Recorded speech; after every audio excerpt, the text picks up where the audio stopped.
what they're saying is you've been guided through all these different experiences and all these different careers because to be led to this moment. Hi, it's Rob Moore here, and over a year ago I interviewed David Icke for my podcast, The Disruptive Entrepreneur, and this YouTube channel. Content about 5G, the virus, is getting banned all over the place by YouTube. So this excerpt is from an interview more than a year ago where I think you'll find it very interesting, some of the predictions David made about maybe what's happening now. Make sure you subscribe to the channel right now in case this video gets taken down, and let's go to the clip interview with David Icke. And it's been a journey looking back that has been incredibly synchronistic. I grew up on a council estate in Leicester where people didn't expect much more than go and work in a factory if they could get a job, because there were factories in those days. And they thought, you know, small, and because that's what they were, that's their perception of what their life was, because they were working class. I never accepted that. I wanted to be a footballer. People said, oh, you never be a footballer. How many people are footballers? I said, I'm going to be a footballer. And I became a footballer. And again, through a synchronistic bits of, quote, luck that were amazing, that I ended up there. But then at the age of 21, so my childhood was about, I'm not accepting the norm immediately. I'm not accepting this is what my life's going to be. I'll decide what my life's going to be. I then went to play football, and I got rheumatoid arthritis. I had to finish at the age of 21, and that was a tremendous opportunity for me to overcome massive disappointment. To overcome the sense of, oh, I'm a victim, and saying, no, I'm not. And I thought, what am I going to do now? And I'd always been interested in journalism as a kid. I used to read papers a lot. I want a front grandstand, BBC show, there used to be, a sports show. And people say, you'll never front grandstand. I'm going to front grandstand. And again, I went into journalism and papers and radio and stuff. Bits of luck and synchronicity, I ended up fronting grandstand. And then I started to... I get sick of television. I found it sycophantic. I found it, you know, it was up its own backside. I lost interest in it.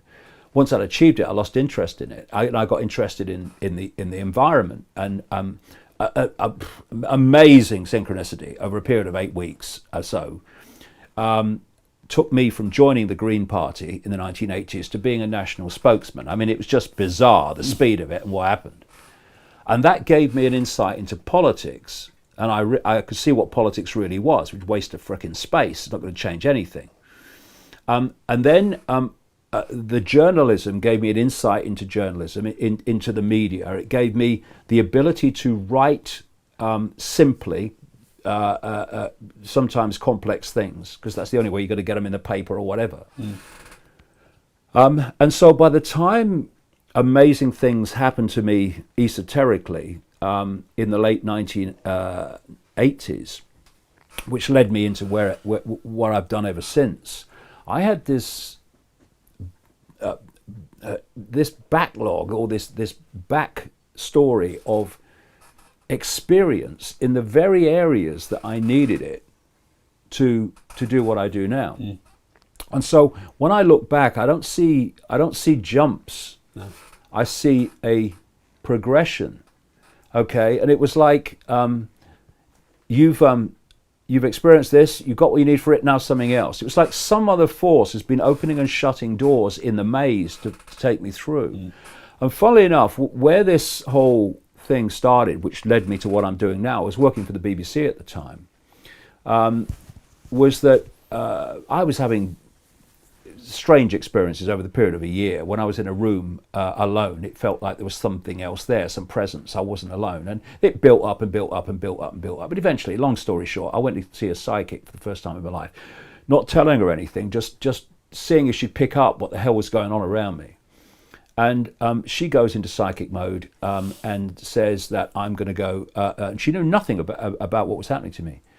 And she said, there's basically a force trying to communicate with you through me. And what they're saying is that basically you've been guided through all these different experiences and all these different careers because to be led to this moment. And this was in March 1990, and from now on, you're going to go out on a world stage and reveal great secrets. You're going to face enormous opposition, but we will always be there to protect you. And that there is a vibrational change coming that is going to awaken humanity from its slumber, because there's a story that has to be told from its coma. And many, many other things, every single one of which by now has either happened or is happening.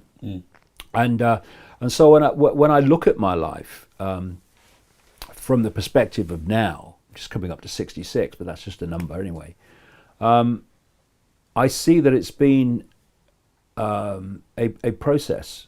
And one of the things that I was told through this psychic in 1990 is all this has been planned before you even came. So where it ends, we'll see where it ends.